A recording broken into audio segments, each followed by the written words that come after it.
ರಾಜ್ಯದ ಇಂದಿನ ಮುಖ್ಯಮಂತ್ರಿ ಅಂದು ಪ್ರತಿಪಕ್ಷ ನಾಯಕರು ಏನೆಲ್ಲ ನನ್ನ ಬಗ್ಗೆ ಇಲ್ಲ ಸಲ್ಲದ ಸುಳ್ಳು ಆರೋಪಗಳನ್ನು ಮಾಡಿ ನನ್ನ ಜೈಲಿಗೆ ಹಾಕಿ 14 ವರ್ಷ ನನ್ನ ಹುಟ್ಟೂರಿಂದ ದೂರ ಮಾಡಿದರು.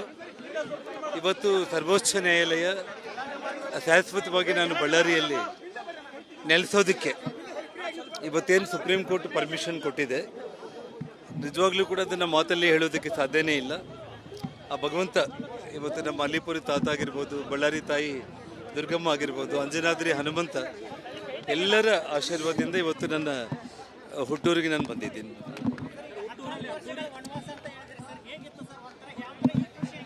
ನೋಡಿ, ಒಂದು ಮಾತು, ತಾವೆಲ್ಲರೂ ಕೂಡ ಭಾಳಷ್ಟು ಮಾಧ್ಯಮ ಸ್ನೇಹಿತರು, ಹಳೆ ಸ್ನೇಹಿತರು ಪರಿಚಯ ಇದ್ದಾರೆ. ಇಲ್ಲಿ ಭಾಳಷ್ಟು ಮಂದಿ ಹೊಸೊಬ್ಬರು ಇದ್ದೀರಿ.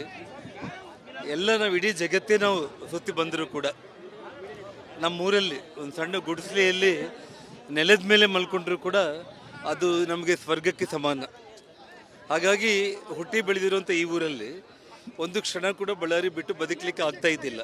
ಹಿಂದೆ ಕೂಡ ಹೇಳಿದೆ, ನಾನು ಹೆಲಿಕಾಪ್ಟರ್ನ ನಾನು ಉಪಯೋಗಿಸಿದ್ದು ಬೆಂಗಳೂರಿಗೆ ಬಳ್ಳಾರಿಗೆ ಆ ಕಾಲದಲ್ಲಿ 6-7 ಗಂಟೆ ಪ್ರಯಾಣ ಆಗ್ತಾ ಇತ್ತು.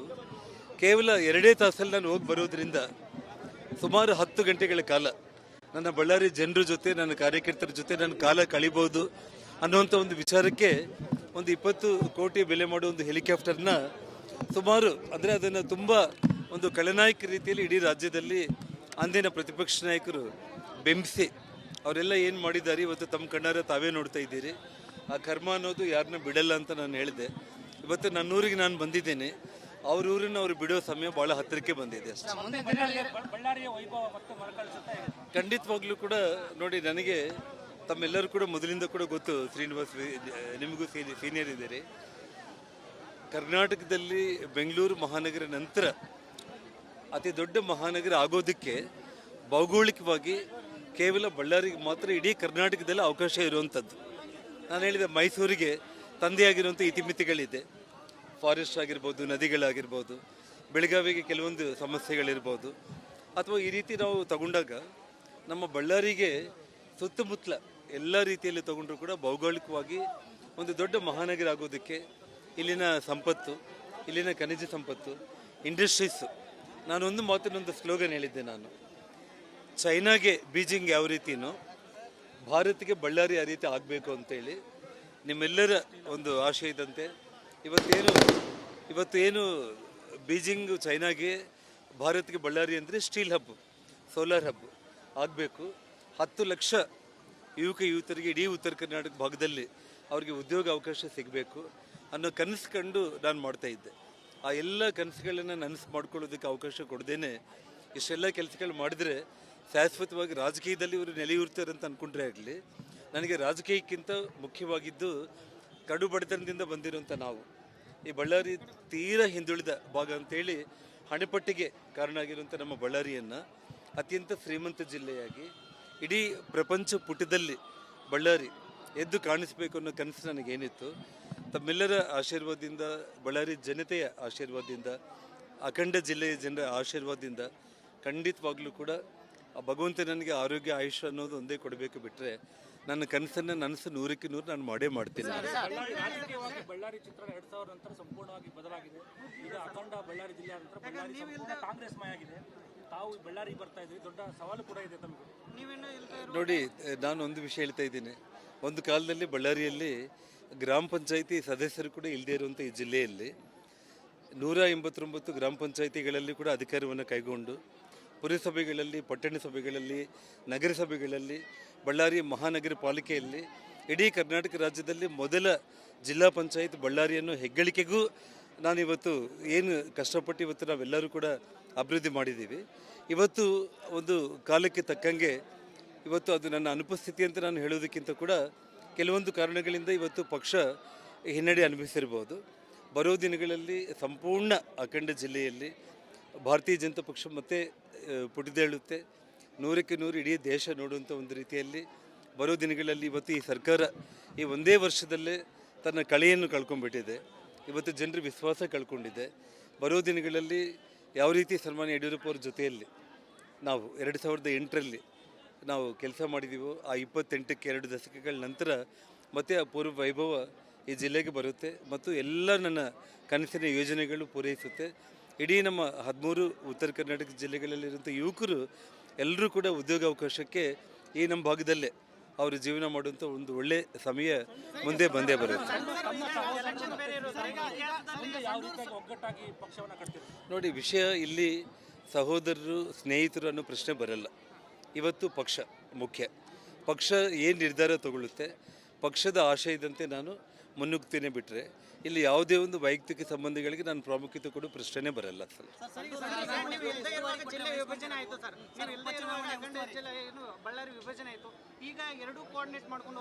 ನೋಡಿ, ಕೆಲವೊಂದು ನಾನು ಯಾರು ಹೆಸರನ್ನು ಪ್ರಸ್ತಾಪ ಮಾಡೋಕ್ಕೆ ಇಷ್ಟಪಡಲ್ಲ.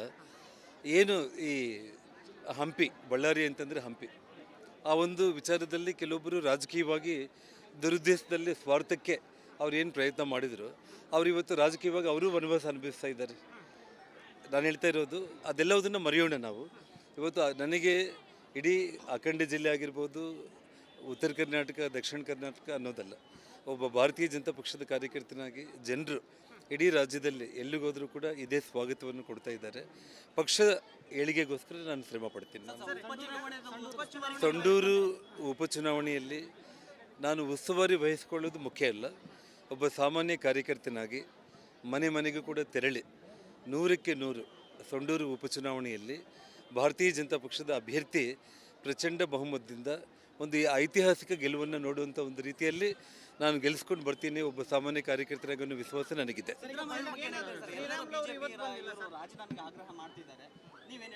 ನೋಡಿ, ನಾನು ಈ ಒಂದು ಶುಭ ಸಂದರ್ಭದಲ್ಲಿ ಅವ್ರ ಬಗ್ಗೆ ತುಂಬ ಕೆಲವೊಂದು ಮಾತುಗಳನ್ನ ಮಾತಾಡೋಕೆ, ಯಾಕೆಂದರೆ ಅವರು ಭಾಷೆಯಲ್ಲೂ ಕೂಡ ಯಾವ ರೀತಿ ಮಾತಾಡ್ತಾರೆ ಅನ್ನೋದು ನಿಮಗೆ ಗೊತ್ತು. ಆದರೆ ಇವತ್ತು ನವರಾತ್ರಿ ಮೊದಲನೇ ದಿನ. ಇವತ್ತು ಯಾವ ರೀತಿ ಆ ಶ್ರೀರಾಮಚಂದ್ರ 14 ವರ್ಷಗಳ ವನವಾಸ ನಂತರ ರಾವಣ ಸಂಹಾರ ಮಾಡಿ ಈ ನವರಾತ್ರಿ ಸಂದರ್ಭದಲ್ಲೇ ವಿಜಯದಶಮಿಗೆ ಅಯೋಧ್ಯೆಗೆ ಹೆಜ್ಜೆ ಇಟ್ಟರು, ಅದೇ ಒಂದು ರೀತಿಯಲ್ಲಿ ಆ ತಾಯಿ ಬಳ್ಳಾರಿ ದುರ್ಗಮ್ಮ ಮತ್ತು ಆ ಗಂಗಾವತಿಯಲ್ಲೂ ಕೂಡ ತಾಯಿ ದುರ್ಗಮ್ಮ, ದುರ್ಗಾ ಪರಮೇಶ್ವರಿ, ಆ ಹನುಮಂತ, ಆ ರಾಮಲಕ್ಷ್ಮಣರನ್ನ ಯಾವ ರೀತಿ ಹೆಗಲ ಮೇಲೆ ತಗೊಂಡು ರಾವಣಾಸುರ ಸಂಹಾರ ಆದಮೇಲೆ ಅಯೋಧ್ಯೆಗೆ ಬಿಟ್ಟರು, ಆ ಗಂಗಾವತಿ ಶಾಸಕನಾಗಿ ಅವ್ರ ಪಾದ ಇಟ್ಕೊಂಡು ನಾನು ಬೇಡ್ಕೊಂಡಿದ್ದೆ ಅವತ್ತು ಒಂದೇ ಒಂದು, ನನಗೆ ರಾಜಕೀಯ ಪುನರ್ಜನ್ಮ ಕೊಡು ಭಗವಂತ. ನಾನು ಸಾರ್ವಜನಿಕರಲ್ಲಿ ಲೋಕ ಕಲ್ಯಾಣಕ್ಕೋಸ್ಕರನೇ ನಾನು ಬದುಕ್ತೀನಿ. ನಾನು ನಿರ್ಗತಿಕರಿಗೆ, ನಿಸ್ಸಹಾಯಕರಿಗೋಸ್ಕರ ನಾನು ಬದುಕ್ತೀನಿ. ನಾನು ಸಮಾಜದ ಏಳಿಗೆಗೋಸ್ಕರ ಬದುಕ್ತೀನಿ. ನನಗೆ ಇನ್ನೊಂದು ಅವಕಾಶ ಕೊಡು ಅಂತ ಸ್ವಾಮಿ ಪಾದ ಇಟ್ಕೊಂಡು ಒಂದು ಬೇಡಿಕೆ. ಎರಡನೇ ಬೇಡಿಕೆ, ನನಗೆ ಜನ್ಮಸ್ಥಳ ಆಗಿರೋ ಬಳ್ಳಾರಿಗೆ ನಾನು ಮತ್ತೆ ಪುನಃ ಪ್ರವೇಶ ಮಾಡೋದಕ್ಕೆ ಆ ರಾಮಲಕ್ಷ್ಮಣರನ್ನು ತಗೊಂಡು ಹೋದಾಗಿ ನನ್ನ ಊರಿಗೆ ತಗೊಂಡೋಗಿ ಬಿಡು ಅಂತ ಬೇಡ್ಕೊಂಡೆ. ಸೊ ಅಂಜನಾದ್ರಿ ಹನುಮಂತ ಎರಡೂ ಆಸೆಗಳನ್ನ ಪೂರೈಸಿದ್ದಾರೆ. ಈ ಸಂದರ್ಭದಲ್ಲಿ ಸಿದ್ದರಾಮಯ್ಯ ಅವ್ರ ವಿಚಾರದಲ್ಲಿ ನಾನು ಒಂದೇ ಒಂದು ಮಾತನ್ನು ಹೇಳ್ತೀನಿ. ಅವ್ರೇನು ಕೆಟ್ಟದಾಗಿ ನಮ್ಮ ಬಗ್ಗೆ ಇವತ್ತು ನಾವೇನು ಕಡುಬಡತನದಿಂದ ಬಂದು ಬಳ್ಳಾರಿ ಜನರ ಏಳಿಗೆಗೋಸ್ಕರ ರಾತ್ರಿ ಹಗಲು ಕೆಲಸ ಮಾಡಬೇಕಂತ ಆಸೆ ಪಟ್ಟಿದ್ದೆ. ನಾನು ಏನು ವಿಜಯನಗರ ಅಭಿವೃದ್ಧಿ ಪ್ರಾಧಿಕಾರ ಅಂತ ರಚನೆ ಮಾಡಿ 10 ಇಂಡಸ್ಟ್ರೀಸ್, ಜಿಂದಾಲ್ ಮಾತ್ರ ಅಲ್ಲ, ಲಕ್ಷ್ಮೀ ಮೆಟಲ್ಲು, ಭೂಷಣ್ ಸ್ಟೀಲ್ಸು, ಟಾಟಾದವರು, NMDC ಇಂಥವರೆಲ್ಲ ಕೂಡ ಬರಬೇಕು, ನಿರುದ್ಯೋಗ ಸಮಸ್ಯೆಯಲ್ಲಿ ನಿವಾರಣೆ ಆಗಬೇಕು ಅನ್ನೋ ಕನಸನ್ನು ಒಂದು ವಿಮಾನಾಶ್ರಯ ಅಂತಾರಾಷ್ಟ್ರೀಯ ಮಟ್ಟದಲ್ಲಿ ಇಲ್ಲಿ ಬರಬೇಕು, ಈ ಭಾಗ ಅತ್ಯಂತ ಮುಂದುವರೆದ ಒಂದು ಜಿಲ್ಲೆಯಾಗಿದ್ದು ಆಗಬೇಕು ಅಂತ ಕನಸು ಕಂಡಿದ್ದೆ. ಆ ಎಲ್ಲ ಕನಸುಗಳನ್ನ ನುಚ್ಚುನೂರು ಮಾಡಿ ಒಂದು ಖಳನಾಯಕ ರೀತಿಯಲ್ಲಿ ನಮ್ಮನ್ನು ಬಿಂಬಿಸಿರುವಂಥ ಸಿದ್ದರಾಮಯ್ಯ ಅವರು ಈ ಕರ್ಮದ ಫಲ ಅವರು ಅನುಭವಿಸಲೇಬೇಕು. ಬಳ್ಳಾರಿ ಜಿಲ್ಲೆಯ ಜನರ ಶಾಪದಿಂದ ತಪ್ಪಿಸಿಕೊಳ್ಳೋ ಪ್ರಶ್ನೆಯೇ ಇಲ್ಲ. ಯಾವುದೇ ಕಾರಣಕ್ಕೂ ಕೂಡ ಆ ತಾಯಿ ಚಾಮುಂಡೇಶ್ವರಿ ಏನು ಮಾಡಬೇಕು ಅದನ್ನು ತಾಯಿ ಮಾಡ್ತಾಳೆ.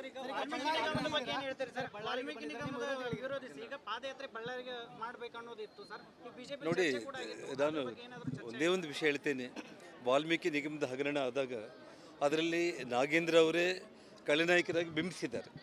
ಆದರೆ ನಾಗೇಂದ್ರ ಅವ್ರ ಹಿಂದೆ ಎಂಟೈರ್ ಕಾಂಗ್ರೆಸ್ ಪಕ್ಷ ಇವತ್ತು 182 ಕೋಟಿ ಅವರು ಅವ್ಯವಹಾರ ಮಾಡಬೇಕು ಅಂತಂದರೆ ಒಬ್ಬ ನಾಗೇಂದ್ರ ಮಾಡಲಿಕ್ಕೆ ಸಾಧ್ಯ ಇಲ್ಲ. ಹಾಗಾಗಿ ಇವತ್ತು ಕಾಂಗ್ರೆಸ್ ಪಕ್ಷ ಆ ಹಣವನ್ನು ತೆಲಂಗಾಣ, ಬಳ್ಳಾರಿ ಮತ್ತು ಗೋವಾಗೆ ದುರುಪಯೋಗ ಮಾಡಿಕೊಂಡಿದೆ. ಈಗಾಗಲೇ ಇಡೀ ಚಾರ್ಜ್ ಶೀಟೆಲ್ಲ ಹಾಕಿದ್ದಾರೆ. ತುಕಾರಾಮ್ ಅವರು ಡಿಸ್ಕ್ವಾಲಿಫೈ ಆಗೋದು 100ಕ್ಕೆ 100 ಖಂಡಿತ. ಹಾಗಾಗಿ ಯಾವುದೇ ಕಾರಣಕ್ಕೂ ಕೂಡ ಇಲ್ಲಿ ನಾಗೇಂದ್ರ ಅವರ ವಾಲ್ಮೀಕಿ ಹಗರಣದಲ್ಲಿ ಸದನದಲ್ಲಿ ನಾವು 182 ಕೋಟಿ ಅಂದರೆ ಇಲ್ಲೇ ಇಲ್ಲ, ಬರೀ 80 ಕೋಟಿ ಹಗರಣ ಆಗಿದೆ ಅಂತ ಮುಖ್ಯಮಂತ್ರಿ ಅಲ್ಲೇ ಒಪ್ಕೊಂಡ್ರು. 14 ಸೈಟ್ ವಿಚಾರ ಬಂದಾಗ ನಾವು ಯಾವ ತಪ್ಪು ಮಾಡಿಲ್ಲ ಅಂತಂದರು.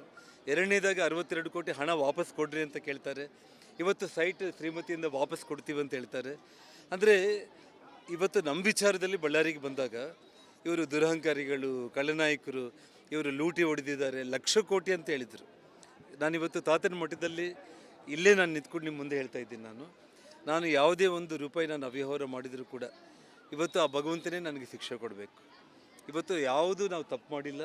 ಇವತ್ತು ದೇವರೇ ಸಾಕ್ಷಿ, ನನ್ನ ಬಳ್ಳಾರಿ ಜಿಲ್ಲೆ ಜನತೆ ಸಾಕ್ಷಿ. ಇವತ್ತು ಅವ್ರು ಏನು ಸುಳ್ಳು ಆರೋಪಗಳು ಮಾಡಿ ನಮ್ಮನ್ನು ಈ ರೀತಿ ಮಾಡಿದ್ರಲ್ಲ, ಇವತ್ತು ಅವರೇ ಸಿಲುಕಾಕೊಂಡಿದ್ದಾರೆ. ಇದು ಕೇವಲ 62 ಕೋಟಿ ಅವ್ಯವಹಾರ ಅಲ್ಲ. ಅವ್ರ ಶ್ರೀಮತಿ 14 ಸೈಟ್ ವಾಪಸ್ ಕೊಟ್ಟಿದ ತಕ್ಷಣ ಇಲ್ಲಿಗೆ ಕತೆ ಮುಗೀತು ಅಂತೇಳಿ ಅವ್ರು ಭಾವಿಸಿದರೆ ಅದು ತಪ್ಪು. ಅವ್ರ ಇಡೀ ಬಂಧು ಬಳಗ, ಅವರ ಸ್ನೇಹಿತರ ಮಕ್ಕಳ ಮೇಲೆ, ಅವ್ರ ಇಡೀ ಗ್ರಾಮಸ್ಥರು, ಆ ಮೈಸೂರು ಭಾಗದಲ್ಲಿ ಅವ್ರ ಫಾಲೋಯರ್ಸು ಎಲ್ಲ ಬಿನಾಮಿಗಳ ಹೆಸರಲ್ಲಿ ಸುಮಾರು 5,000 ಕೋಟಿ ಬೆಲೆ ಮಾಡುವಂಥ ಮೈಸೂರು ಮಧ್ಯಭಾಗದ ಭೂಮಿಯನ್ನು ಅವರು ಕೊಳ್ಳೆ ಹೊಡೆದಿದ್ದಾರೆ. ಹಾಗಾಗಿ ಇದು ಸ್ಕ್ಯಾಮ್ 14 ಸೈಟಲ್ಲ, 62 ಕೋಟಿ ಅಲ್ಲ, ಇದು 5,000 ಕೋಟಿ ಸ್ಕ್ಯಾಮು. ಇವತ್ತು ಜನಾರ್ದನ್ ರೆಡ್ಡಿ ಮೇಲೆ ಅವರು ಆಪಾದನೆ ಮಾಡಿರೋದು ಅವರು ಪ್ರೂವ್ ಮಾಡಲಿಕ್ಕೆ ಅವರು UPA ಸರ್ಕಾರ ಇದ್ರೂ, ಅವರೇ ಈ ರಾಜ್ಯದ ಮುಖ್ಯಮಂತ್ರಿಯಾಗಿದ್ರೂ ಅವ್ರ ಕೈಲಿ ಆಗಲಿಲ್ಲ. ಆದರೆ ಇವತ್ತು ನಾನು ಹೇಳ್ತಾ ಇದ್ದೀನಿ, 5,000 ಕೋಟಿ ಸ್ಕ್ಯಾಮ್ ಸಿದ್ದರಾಮಯ್ಯವರು ಅವ್ರ ಕುಟುಂಬ ಮಾಡಿರುವಂಥದ್ದು. ತನಿಖೆ ಆದರೆ ಇಡೀ ಎಲ್ಲರೂ ಹೊರಗಡೆ ಬರ್ತಾರೆ. ಅವರೇ ಜನರೇ ಬಂದು ಈ ಸೈಟ್ ನಮ್ಮದಲ್ಲ, ಅವ್ರ ಕುಟುಂಬಕ್ಕೆ ಸಂಬಂಧಪಟ್ಟಿದ್ದು, ನಮ್ಮ ಹೆಸರು ಮೇಲೆ ಇಟ್ಟಿದ್ದಾರೆ ಸರ್ ಅಷ್ಟೇ ಅಂತೇಳಿ ಹೇಳಿಕೆಗಳು ಕೊಡುವಂಥ ದಿನ ಕೂಡ ಭಾಳ ಹತ್ತಿರದಲ್ಲಿದೆ. ಇದು 5,000 ಕೋಟಿ ಸ್ಕ್ಯಾಮ್ ಅನ್ನೋದು ನೀವು ನೆನಪಿಟ್ಕೊಳ್ಳಿ. ತಾವು ನೋಡಿ, ರಾಜೀನಾಮೆ ಆಗ್ರಹ ಮಾಡಿ ಎಲ್ರಿಗೂ ಸಾಕಾಗೋಗಿದೆ.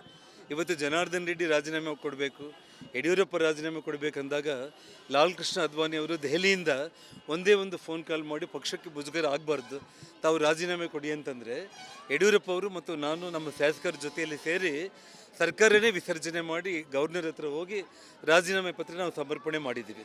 ಆದರೆ ಸಿದ್ದರಾಮಯ್ಯವರು ಏನು ಮಾತಿದ್ರೆ ನಾಚಿಕೆ, ಮಾನ, ಮರ್ಯಾದೆ, ಲಜ್ಜೆಗೆಟ್ಟೆ ಅಂತಾರಲ್ಲ, ಅದೆಲ್ಲದನ್ನು ಮೀರಿದ ಅತ್ಯಂತ ನೀಚ ರಾಜಕಾರಣಿ ಇವತ್ತು ಸಿದ್ದರಾಮಯ್ಯವರು.